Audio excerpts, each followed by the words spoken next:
Par convention, on considère 6 émotions comme étant premières et primaires et fondamentales.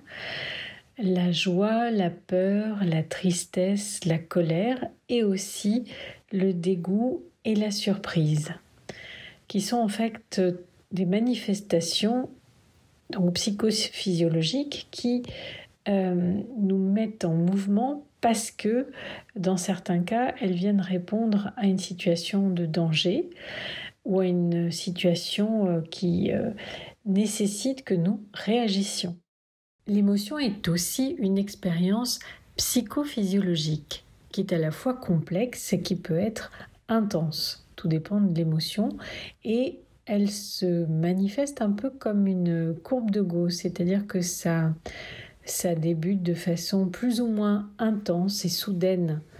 Dans certains cas, des fois, ça progresse tout doucement et en fait, on en prend conscience que quand c'est devenu suffisamment intense pour nous secouer, comme le sens étymologique du mouvement, secouer notre rationalité qui n'avait pas écouté ce que l'émotion venait nous dire.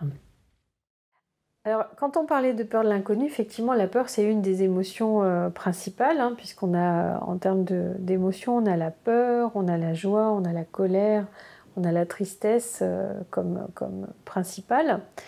Et on se rend compte que la peur, elle est bloquante, un peu comme la tristesse aussi. Enfin, tout le monde se réjouit d'être joyeux, mais refuse un peu les autres émotions. Et pourtant, si on arrête d'avoir une vision un peu binaire sur la question des émotions, on peut prendre conscience d'une chose, c'est que, en fait, quand tout va bien, si on se rend bien compte, quand tout va bien, on ressent quasiment rien. Alors, pas rien du tout, mais le bien-être, c'est assez doux, c'est assez sobre intérieurement. Par contre, les autres émotions, parce que la joie, c'est tellement agréable qu'en général, alors quand elle est intense, on va ressentir quelque chose de l'ordre d'une grande joie, d'un grand plaisir, mais c'est les autres qui nous posent problème. Et donc, on a tendance à vouloir refuser et la tristesse, et la peur et la colère. Et bien, c'est bien dommage, parce que à quoi nous servent nos émotions? Qu'est-ce qu'elles viennent nous dire? Eh bien, ce sont des baromètres. On a un baromètre à l'intérieur qui vient nous dire que quelque chose en nous est pas clair, est pas bien, est pas en harmonie. Donc c'est extraordinaire. On n'a pas que le baromètre de la météo extérieure, on a aussi un baromètre de la météo intérieure. Ce sont les émotions. Et elles viennent nous dire quoi? Elles viennent nous dire il y a quelque chose en toi qui n'est pas satisfait. Ça s'appelle un besoin. J'ai besoin de quelque chose, j'arrive pas à le satisfaire, ça va passer en émotion. Sauf que habituellement, on n'est pas accoutumé à écouter nos émotions et on réagit à une émotion. C'est-à-dire qu'on ne fait pas le trajet conscient de comprendre qu'est-ce qu'elle vient nous dire. Donc on surréagit, c'est pour ça qu'on peut être en colère sans prendre conscience qu'en fait on répond à une frustration.